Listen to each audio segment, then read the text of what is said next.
Hello and welcome. My name is Kelsey Wetzel, and I am Connecting Young Nebraskans Executive Coordinator. At CYN, we connect young Nebraskans and empower them to lead and shape the future of our communities and state. I want to thank you all for joining CYN's newest virtual program. I'm curious about becoming an entrepreneur. Now what? Start. During this webinar, we will learn what questions entrepreneurs ask themselves before diving into business opportunities and what questions they wish they had asked.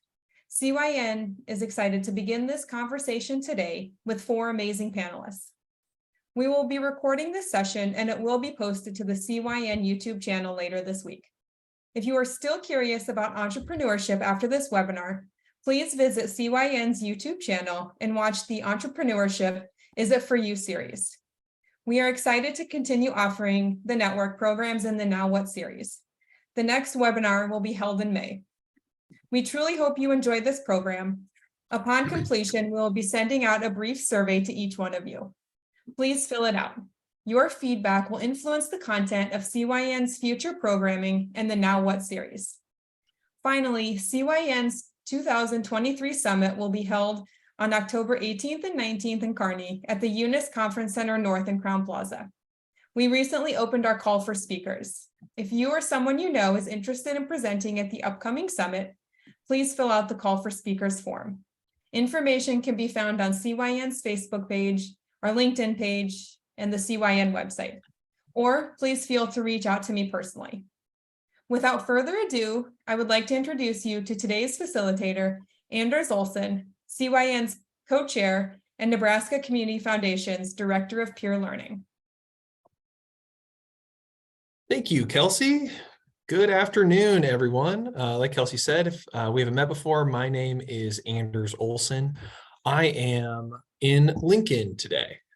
I want to welcome everyone to the March edition of our Now What series. It's going to be a really great session today. We have some great panelists. I'm going to start off by kind of giving you a quick overview of how this next hour is going to flow. Go over some housekeeping items and then move right on into what we have planned. So we will start off with a little bit of an overview of Connecting Young Nebraskans. We just want to review our mission and vision. We have 4 great panelists, Austin Truex in Norfolk, Josh and Sarah Holmquist out in Burwell, and Veronica Spindola in Columbus. You can see in the chat that I've been posting and reposting a link to a Google slide for people as they join us today. On slides 3 through 5, there are some sign-in sheets. So if you follow that link, share your information, just so we have a good snapshot of who all is on the call today. I'm not going to be sharing my screen during this presentation. Instead, I'm going to encourage you to follow along on this Google slide, just so we can see each other throughout the program today. Are there any questions on Google Slides? I think everybody's pretty familiar with how those work. If you have any questions throughout, please feel free to raise your hand or put them in the chat. Kelsey will be making sure that if I don't see them, that they get relayed on to myself and our panelists. With that, I'm going to move into a little bit more about Connecting Young Nebraskans.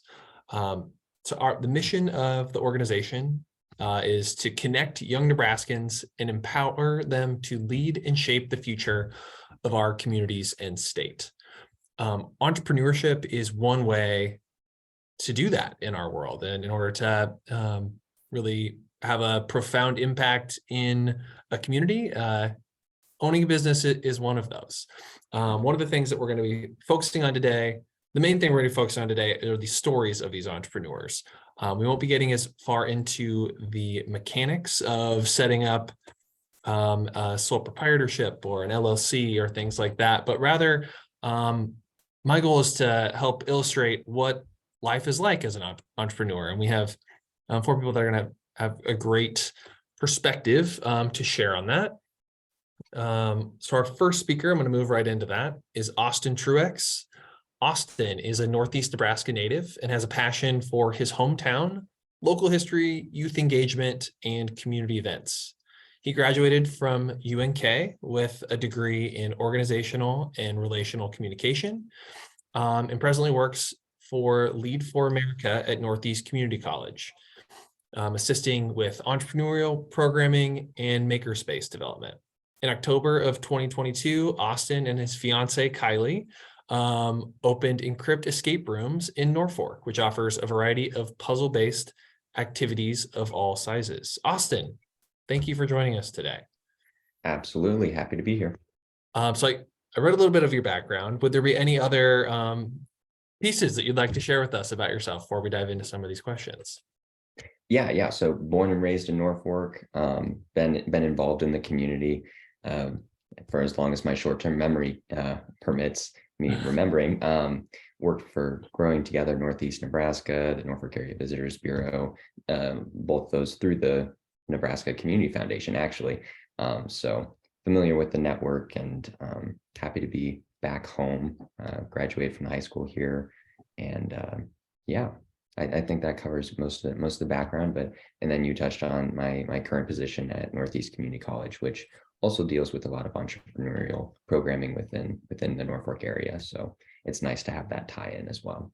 Fantastic. Well, Norfolk is excited to have you back, I think, Austin. Do you want to tell us a little bit about Encrypt Escape Rooms? Yeah, absolutely. So we opened in October. My fiance Kylie and I are the co-founders, co-owners, and we have 3 escape rooms now. We opened with 2, and then we just opened up the 3rd one a couple weeks ago. But we also offer a couple of different products, Encrypt kits, which we take to conferences and banquets all over the state. Kind of like a escape room in a box is how we like to describe it. So Gotcha. Lots of different ways for us to be reaching out and impacting communities across the state, not just within Norfolk itself. So, but yeah, as far as Encrypt goes, it's been very nice to have it within the community. We both love escape rooms and always had to travel a ways to get to them. But now to have one in town, it's a lot of fun, and it's a lot of fun for us on the back side of things too. Running the rooms and getting to interact with customers in that way. So I don't even really miss, like, well, since we built it, we can't go through the escape rooms. Since we design all our own puzzles, we know the answers right away. But we have just as much fun on the back side of things. So can't complain there. Awesome. Austin, tell us a little bit about where this idea came from. Where did your initial experiences with escape rooms kind of spark and yeah. Yeah, so the idea really originated at one of my early internships in town, which is at the Elkhorn Valley Museum. I worked there for a couple of years. I'm still involved there today, but I had this insane idea to have an escape room fundraiser for them, and they have a man-made cave in the hill on their property. And so I really like names and acronyms, and so I was like, oh yeah, this is going to work, because Encrypt Escape Rooms, crypt like a cave, encrypt like a code. I was like, the name, that's all that we need. The rest of the idea will figure itself out. And then ended up not being safe to do it in the cave because it's so old and it needs new electrical. So I ended up doing it actually in a historic schoolhouse that they have on their property. And so that was actually our first escape room. I want to say it was 2019, 2020. I can't remember at this point, but we actually, before we even talked about doing a business, Kylie and I built an escape room as a fundraiser for the museum. And so really that's where the idea came from. And so it was something we had talked about, we had floated around, but we were both still students in college in Kearney. And so it wasn't anything we were really going to pursue. But then we actually had a couple of community members and building owners in town reach out to us and say, we want there to be an escape room in town, and we think you guys are the ones to do it. And so really it was almost handed to us. We're very lucky to have been in the situation that we were. So it started as a fundraiser, and then we had talked about it, but it really really built into something that the community asked for actively, and we were able to fulfill that desire. That's fantastic that you were able to have an opportunity to test out your idea, kind of gauge some feedback from the community and implement that in. When this opportunity did start to come your way, Austin, what were some of the questions that you and Kylie were asking yourselves as you're kind of discerning whether or not this was something you wanted to pursue? Yeah, well, one of the biggest ones was we're both still students in college, 3 hours away from Norfolk, and so that was one of our biggest hurdles. And then I accidentally graduated early, so it ended up working out okay. The timeline worked out pretty well for us because we were able to take, we chose a couple of classes to kind of cater towards building out a business plan and some marketing strategies, some coursework there. So we got involved in the right ways. And then I graduated in August last year. So over the summer and into the fall, we built out the plan and built out the rooms themselves too. But really, so that was one of the first questions we asked ourselves was, how are we going to do this? And then it ended up falling into place very nicely there. But some of the other questions we were asking ourselves was, this isn't something that's probably going to become a full-time gig, at least not right away. We're growing fast enough, I wonder. But and at least in the early stages, we recognized that we would need to be doing other things as well in order to, survive and eat food that we need. So figuring out how to schedule out the escape room and when we were going to be operating and filling in gaps there. So evenings and weekends work out really well for us, and we're able to have that flexible schedule then, and then being able to meet people when they're able to come in as well. If somebody were to call, as long as it works with our other work schedules, I'll be on site anytime that's needed. So yeah, biggest questions were really scheduling. Yeah. It takes a lot of time to build out, and it takes a lot of time to run a business, but making it work between the two of us. Well, that's odd. Was there a moment where you knew you were going to take that leap of faith and go for it? I don't know that I can pinpoint an exact one, but we talked about it so much. It had been just kind of something we talked about before the opportunity really arose. And then when the opportunity really arose, we were still talking about it. And I think there was definitely a point in time where it became, well, this is something we're thinking about to something we're planning. So there was definitely a shift, whether or not we explicitly said it. But we both kind of recognized this is something we're going to give a shot. Fantastic. Well, Austin, I'm going to introduce our next set of entrepreneurs. I'm going to come back to you here in a minute with a couple more questions. Josh and Sarah Holmquist are on with us in Burwell. They're with Normal Roasting Company. Josh and Sarah have been married for almost 15 years, but their desire to be entrepreneurs came before they even met. After a few entrepreneurial attempts before diving into the coffee world, Normal Roasting came into their lives, and they've been creating the business venture they've always wanted to for the past 6 years.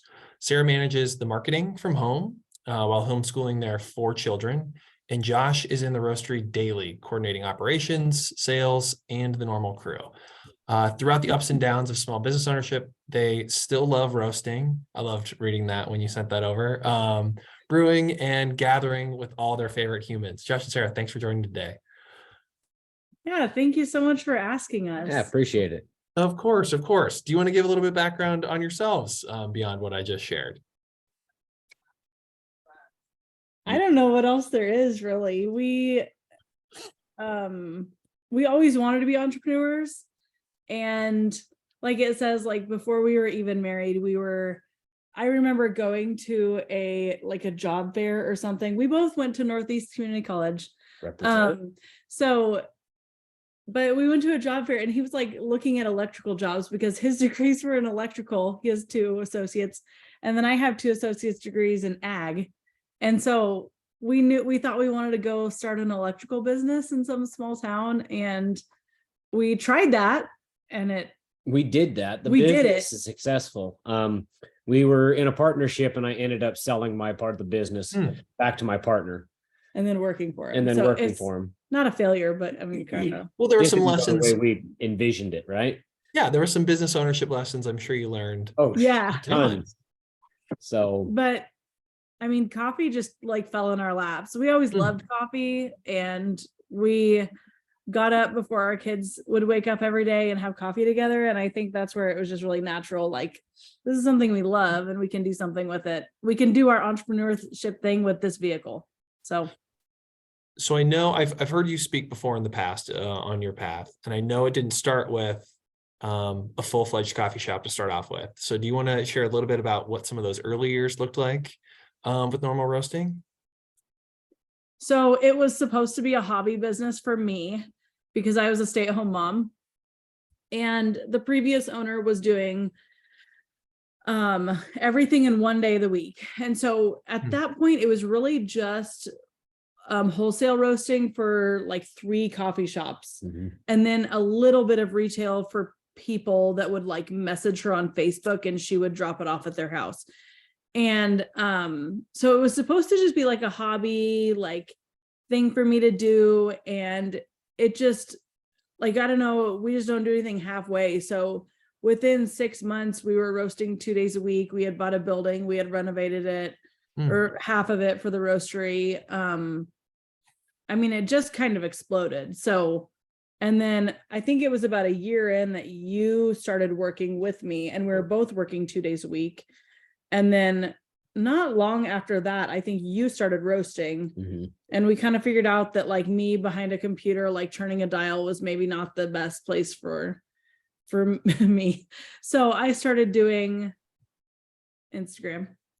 And so, I mean, you kind of took over at that point, and it kind of just, let's see, we did that for 3 years. And then 2020, the week that everything shut down, our kids were sent home from public school and all of life was crazy. We found out we got funding to open the coffee shop. So, which we knew, I mean, we're in a town of only 1,200 people. So we knew it wouldn't be a massive moneymaker. It's more just for advertising purposes, and a space to train shops and gather with people. So, and it's been great for that. yeah, definitely. The shop build out was more for like brand awareness and just letting Yeah. people know that we even existed. Prior to the lab being in existence, we were just doing we called it a backdoor business. Like all of our roasting happened in the back of the building, so we never had lights on up front. All of our shipping and deliveries were made out of the back of the building. And so like we'd be in the grocery store and people would run into us and be like, oh man, guys, I hope you guys are doing okay. Your building just bag of coffee. your building just looks really dark and I don't see a whole lot happening up there. I hope everything's okay. And, because everything was done out of the back, the UPS guy would come in the back door, pick up everything in the alley and then leave out the back door. So nobody would ever see any real major action happening, when we were moving weights of coffee out in and out that nobody just ever saw. So creating a space where the community could come join us and witness what we were doing and get them exposed to how our operation worked was really, really empowering and a major driver for our business growth. Because once we opened the lab, people would show up and they'd be like, oh man, how long have you guys been here? Like, well, we've been operating since 2017. I've lived here for 40 years and I didn't even know this place was happening. So like just creating that brand awareness and giving our community a space to come witness what we were doing has been super cool. What an incredible gift to give the community. Oh, sure. Thank you. So one of my questions I have for you is, you shared that you're a family of 6. How does your family fit in with your business? Can you share a little bit about how that side of your life is incorporated into your business? So originally when we started Normal, it was going to be, or when we bought it, we were just like looking forward to when all of our kids would be in public school. And then 2020 happened, like 3 months before that would have happened. And we decided to homeschool. And so honestly, our family culture changed as well as our culture here at Normal, because I was here making all of the decisions and like doing all of the things other than roasting. And then I needed to be home more. And that's been so fruitful being at home with our kids, that it's just been a priority for us. And being an entrepreneur is really great for that though, because Josh can change his schedule where he stays home to help us get through math a lot of days, or do morning time with us, and then he will come in a little bit later. There are days that kids get to come to work with him, and that's really fun. But the family business is just fun overall, even without me being home most of the time, because the kids come in and we've got chalk out front. It just makes us think more about the people who we want to serve.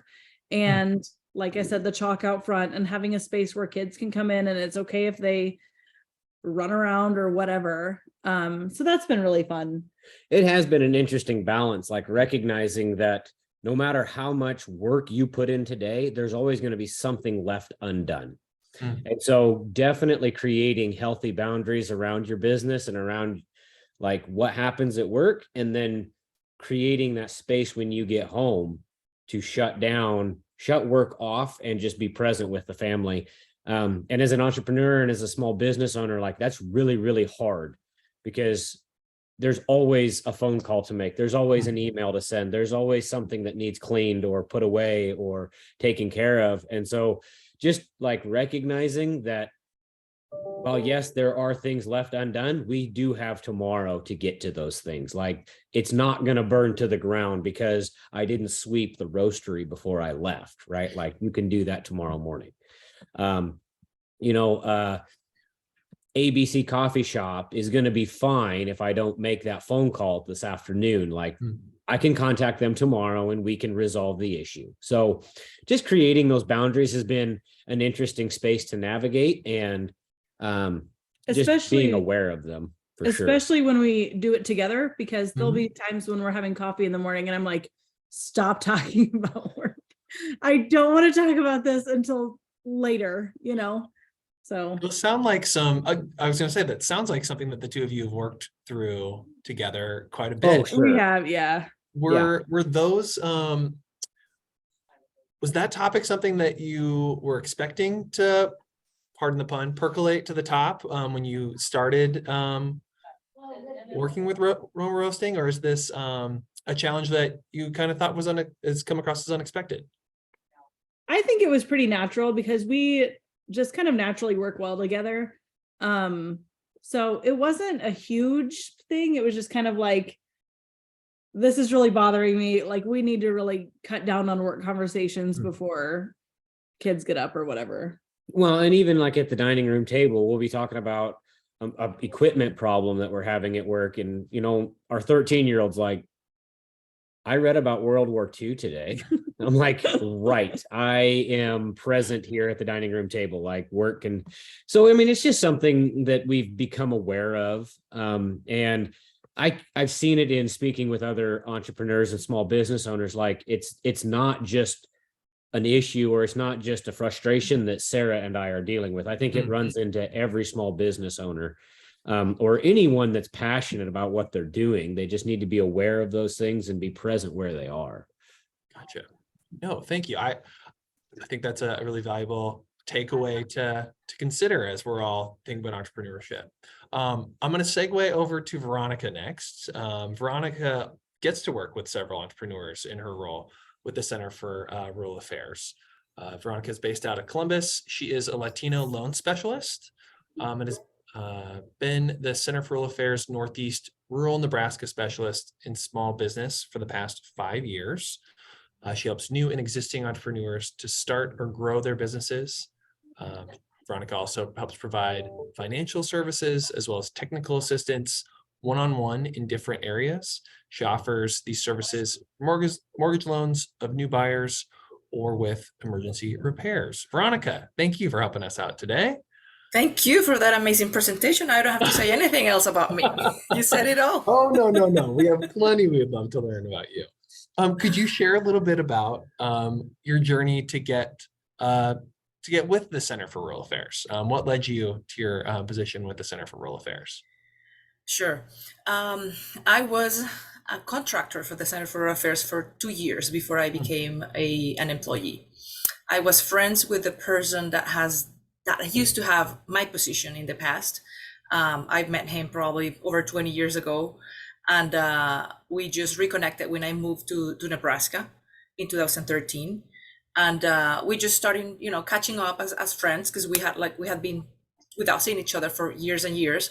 So he heard about my journey, my professional journey. I went through a marketing degree. I have an international trading degree, and I also have a MBA. So he said, maybe you can help me with something here, because we need a contractor for this region, and maybe you can just do business plans and financial projections and help me, fill out loan applications. And I said, sure. So he trained me, he taught me how to do it, and I became a contractor for the Center for Rural Affairs. I was a contractor for 2 years, and then he quit. And so I thought that I could apply for his position because I knew half of the job already, probably 75% of it. How wrong I was. It was not even close to that percentage that I thought I knew. But I was probably the natural candidate for the region because I already knew a bunch of the clients, and I've worked, I knew the language, and I knew how he worked and how he did things. So I just kind of took it over and went from there. That's how I got here. Fantastic. For those that are on the call that aren't familiar with the Center for Rural Affairs, would you be able to share a little bit about what the focus of the Center for Rural Affairs is and how it relates to entrepreneurship? Yes, definitely. The Center for Rural Affairs is a nonprofit organization with the main office in Lyons, and it has different programs. We have the policy program, we have the farm and community program, and the business program, or business development program. And all of them are focused in community development in each one of those areas. The program I work with is business development.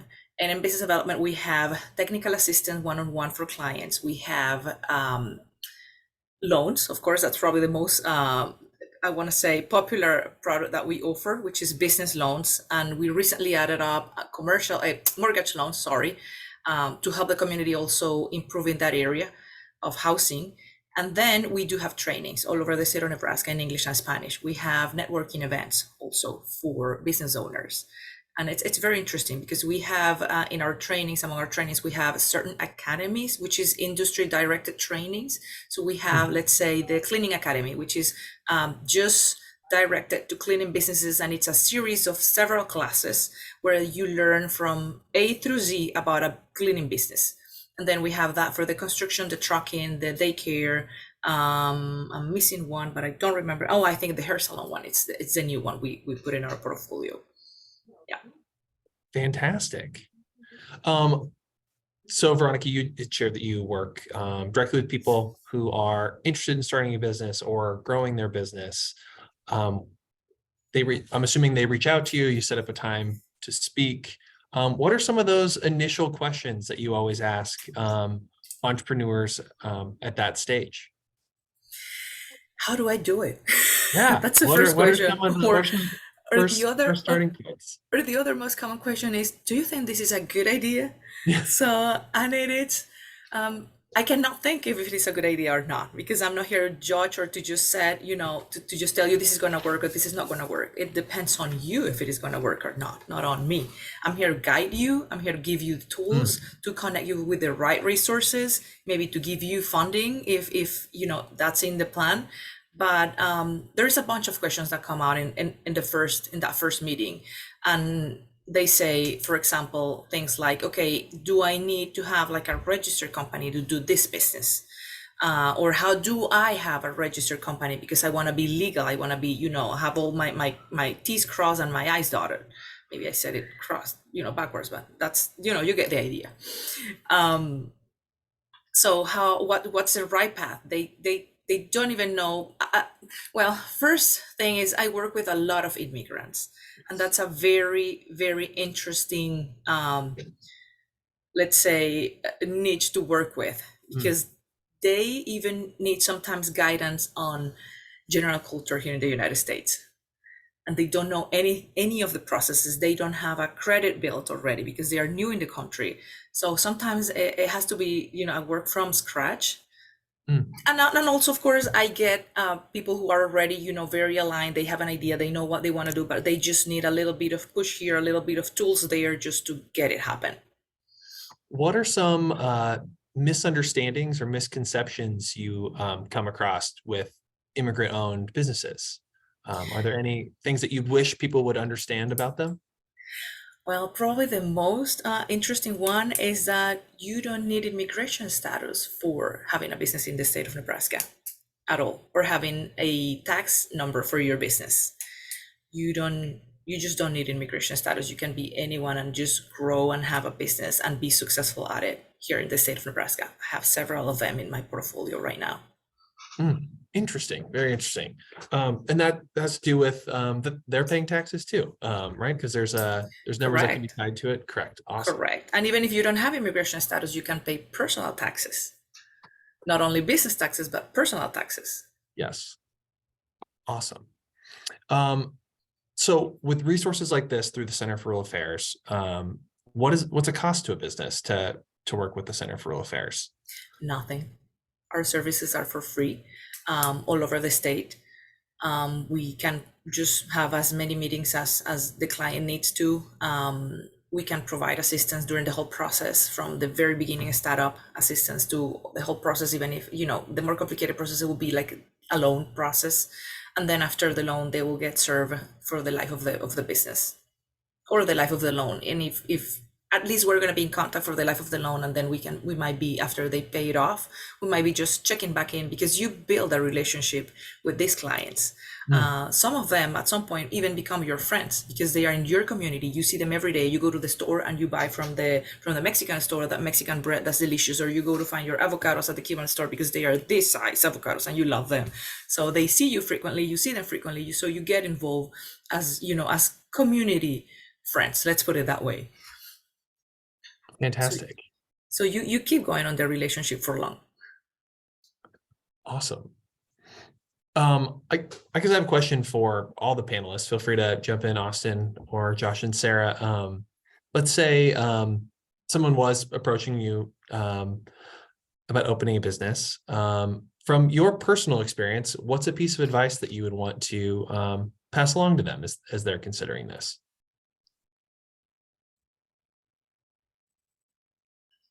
I'm gonna start, and I think I'm gonna just probably repeat some of what Austin and Josh and Sarah mentioned. And it's, don't you think you're gonna work only 40 hours a week? That's probably the first thing you have to think about. At the beginning, it's gonna be hard. At the beginning, and even especially if you have another job and you wanna just open your business on the side, you are not gonna sleep. You're gonna miss meals. You're gonna really, really work hard. And it's gonna be hard, and there's gonna be fears, tears, but there's gonna be so worthy later. You just have to be patient and trust the process. That's gonna probably be my first advice. And just you need to understand that you need 3 best friends when you have a business. One is gonna be your accountant. Second is gonna be your lawyer. And the third one, and really highly recommended, the Center for Rural Affairs has to be your friend too. Even if you don't have a loan, you just need to have the contact for somebody that you can call and ask for resources. Because we are when we network in let's say in an organizational level, which when it is not with clients, we network with the chambers of commerce of probably every county. We network with other business owners very frequently because they are our clients. We network with other organizations that are focused on economical development in the cities. So we know, if we don't know the answer for what you need, we are going to know who you need to call to. So yeah, that's probably one of my first advices. Fantastic. Thank you, Veronica. Going off of what Veronica talked about, like the startup phase of like not sleeping, not eating.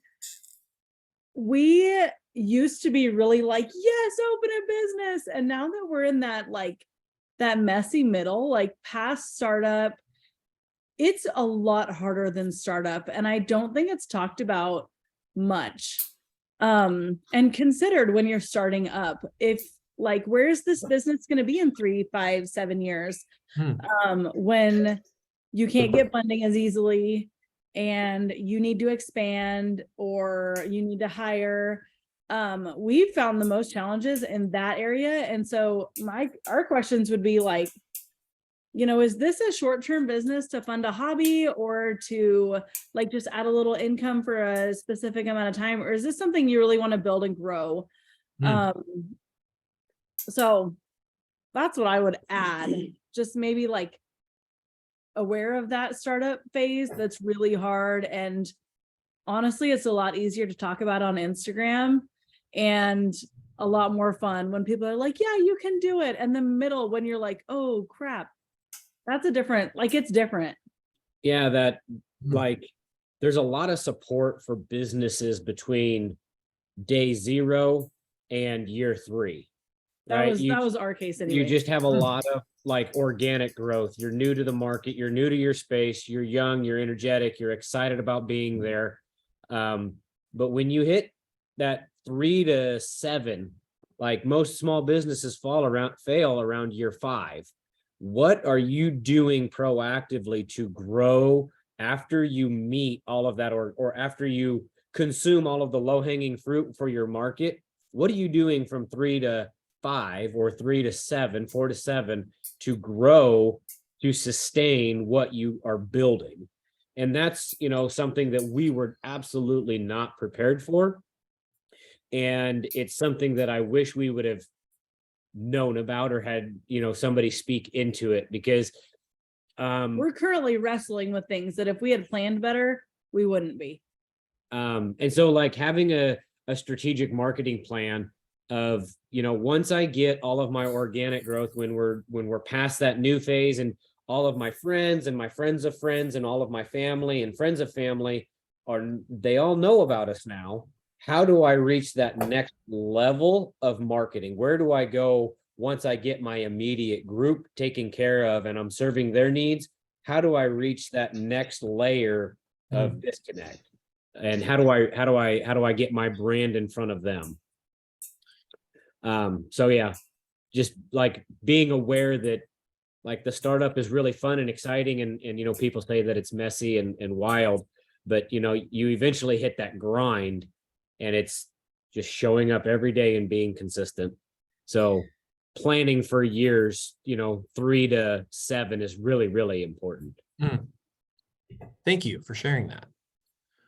Yeah, I Austin, think like I got 2 things. One, just building on what Veronica said, is your team, like whoever's like completely involved in the business, but then also your support system around is crucial. Like you will not succeed alone. I don't know that I've ever met someone that was like, I did it all completely by myself. Like I don't think that exists within entrepreneurship. But then the second thing would be when building out the business or the concept of the product, like breaking the norm without shattering the local reality. I think a lot of times people just try to go too big and it's too much, and in Nebraska maybe it isn't received well, and then the business isn't able to last long. So just kind of integrating yourself within the community and the market itself to grow naturally in that manner. You want something that's new and that's fresh, but if it's too much sensory overload for the consumers, then I don't think it's going to get very far either. I Austin, that is a great lesson for people, whether they're an entrepreneur or not, understanding what building that norm without shattering the local reality. That is something that I'm going to borrow from this for sure. All right, I wanted to open it up to questions from others on the Zoom today. Is anyone have a question they'd like to pose to this group?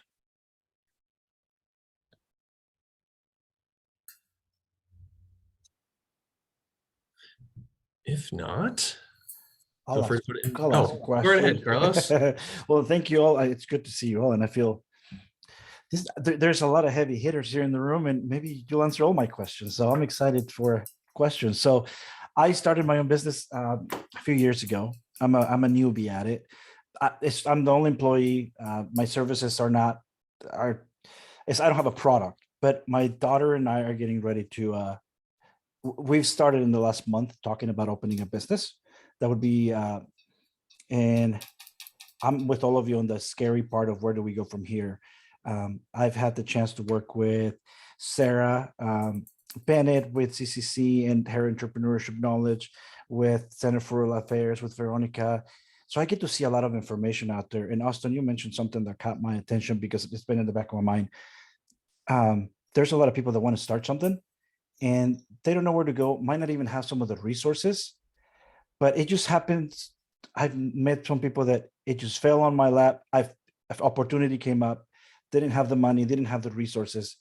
So when you're looking into like buying a building and starting, the reality of purchasing stuff, this morning I was just thinking, I just need to let people know what I want to do. So would all of you have any recommendation of, if you're thinking about starting a business and you're going to need capital and resources, where do you go first? Or should you start your LLC first? I learned as I went into opening my business, I learned by making mistakes. I'm like, oh, I guess I need this now. And I've been doing business for so long, right? But what would you say as you're trying to do a product? Where do you start? And I know I probably talked a lot and doesn't make sense, but what would you be from what I mentioned, what would you share with me? It depends on the nature of your business, I would say. Because if you're going to be a tax preparer and you're going to do it from home, you could be a sole proprietor without any problems. But if you're going to have a business place and you're going to have a liability involved, I would strongly recommend you to register an LLC. And I'll be happy to explain, the difference between a sole proprietor and an LLC in one of our TA sessions. For funding, you have several options depending on if you are bankable or you are not. And we can definitely explore that in a very specific sections, because I need more information in order to coach you better. And it's gonna get long. So if you really need to talk to someone, you definitely just call me, Carlos, and I can help you. I can answer all of the questions specifically and more in detail, or I can provide probably names and phone numbers or websites that might help you a lot.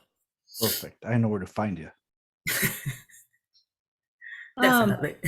Oh, sorry. go ahead. What I was gonna say is, for this really general, like, I have this idea, your economic development is like the first place I tell everyone to go when they're like, I have this idea.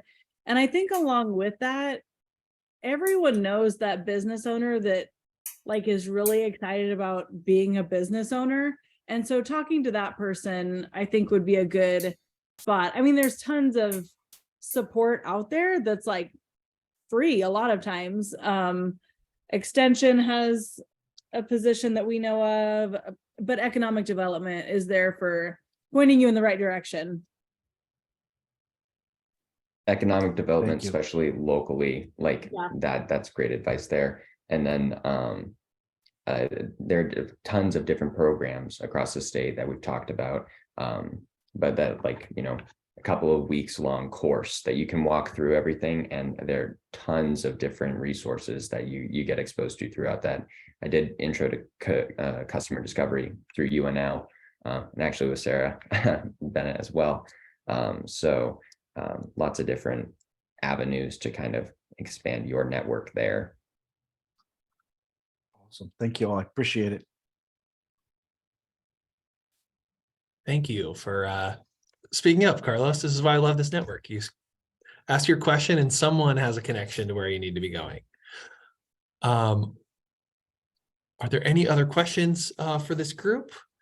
Otherwise, I'm going to ask our panelists if there's any other closing comments or a piece of advice they haven't had a chance to share yet that they would like to share with the group.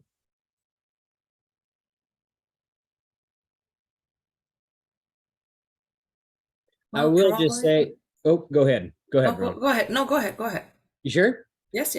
I will say, like, as a small business owner, people don't know what you want, and they sometimes don't recognize what they need until you ask them for it.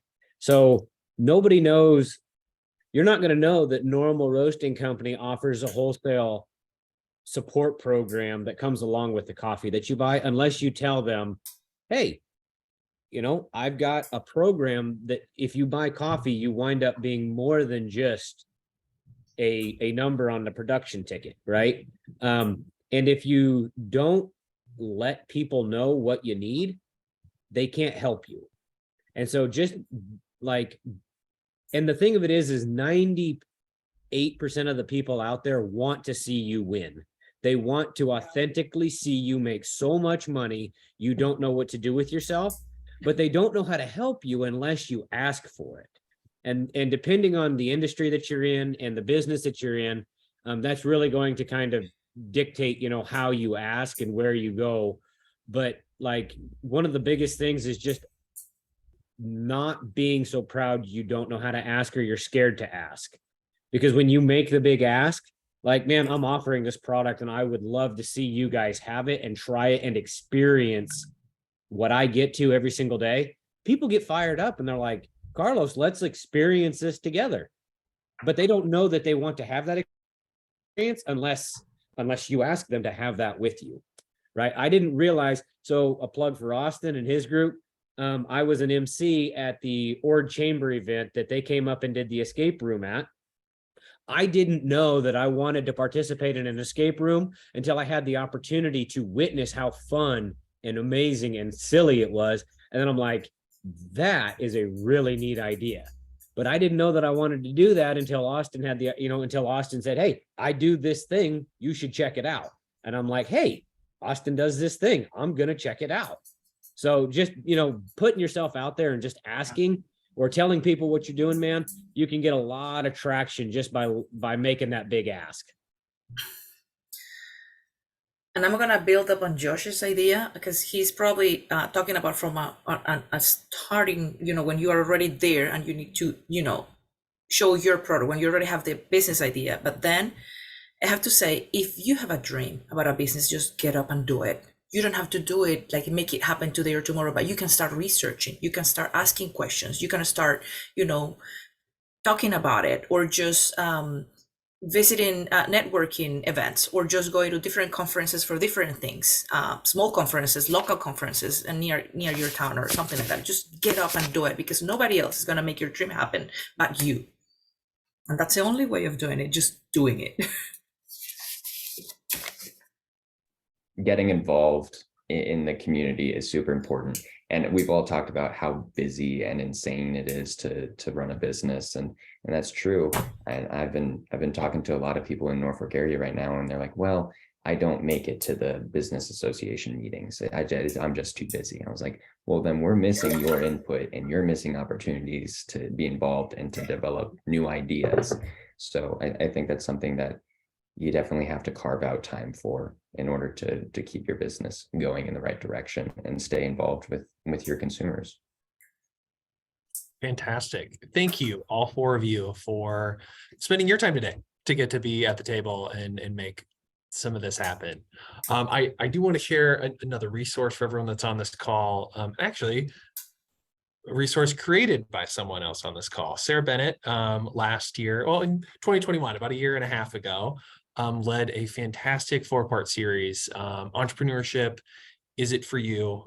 We recorded all 4 of those sessions, and they're on our YouTube channel. The link is on slide 15 of those Google Slides. Otherwise, if you just search Connecting Young Nebraskans, it is on our profile. Sarah, would you be willing to share a little bit of background on those with us before we all log off? Sure. Yes, so I created those when I was with Nebraska Business Development Center. So an entity similar to Center for Rural Affairs. The only difference is with that organization, not loan funds.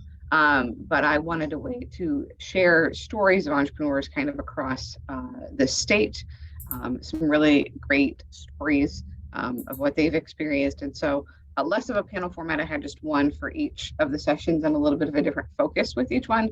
And then at the end of the presentations, you should be able to see a link on the screen.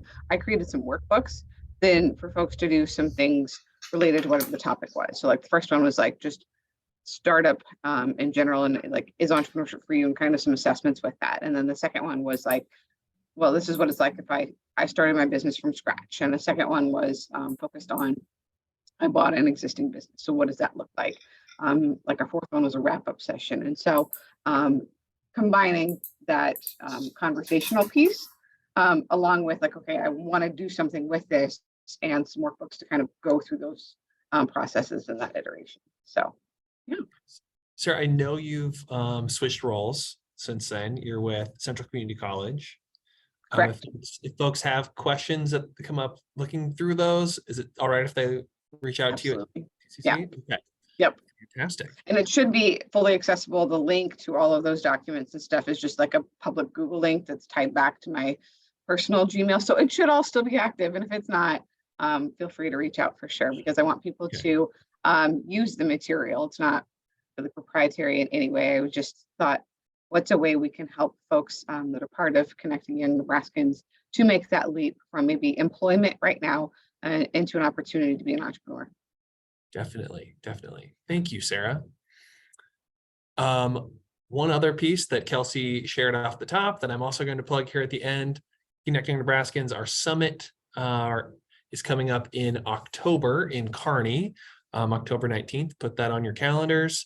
If you have a topic or something that you're really passionate about that you'd love to share with the CYN network, we are currently accepting proposals from speakers. Our deadline for accepting those is May 1st. So you still have 5-6 weeks to put something together.